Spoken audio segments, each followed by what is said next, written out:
Welcome back. સમાચાર તરફ આગળ વાત કરીએ. સામાન્ય રીતે આમને સામને ચૂંટણી લડતા ભાજપ કોંગ્રેસ સાથે મળીને ચૂંટણી લડે તો બાબત નવાઈની જ કહેવાય.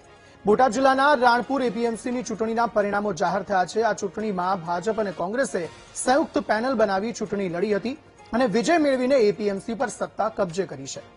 રાણપુર એપીએમસીની કુલ 14 બેઠકોમાંથી વેપારી વિભાગની 3 બેઠકો પર ભાજપના ઉમેદવારો અગાઉ જ બિનહરીફ ચૂંટાઈ આવ્યા હતા, જ્યારે ખેડૂત વિભાગની બાકીની 10 બેઠકો માટે ગઈકાલે મતદાન યોજાયું હતું. આ 10 બેઠકો પર ભાજપ કોંગ્રેસે સાથે મળીને સંયુક્ત પેનલ ઉતારી હતી, જેની સામે ભાજપના નારાજ 6 આગેવાનોએ ભાજપ કોંગ્રેસની આ યુતિ સામે બળવો પોકારીને અપક્ષ પેનલ બનાવી ચૂંટણી જંગમાં ઝંપલાવ્યું હતું. ત્યારે હવે જાહેર થયેલા પરિણામો મુજબ ખેડૂત વિભાગની 10 બેઠકોમાંથી ભાજપ કોંગ્રેસની સંયુક્ત પેનલના 9 ઉમેદવારોનો વિજય થયો છે, ત્યારે અપક્ષ પેનલમાંથી માત્ર 1 ઉમેદવાર જીત મેળવવામાં સફળ રહ્યો છે. સંવાદદાતા રાજુ આ અંગે વધુ માહિતી આપી રહ્યા છે. રાજુ, જણાવશો શું વધુ વિગતો આ સમગ્ર મામલે? અંકિત, વાત કરીએ તો રાણપુર એપીએમસીની કુલ 14 બેઠકો, જેમાં ખેડૂત વિભાગની 10 બેઠકો માટેની ગઈકાલે ચૂંટણી યોજાઈ હતી.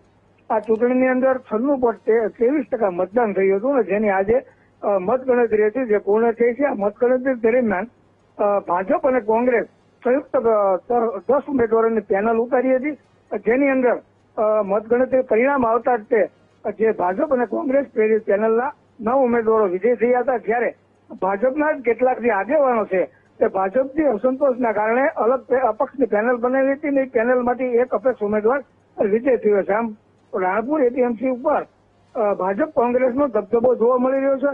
તો બીજી તરફ 3 વેપારીની બેઠક છે, અગાઉ બિનહરીફ ભાજપને થઈ હતી.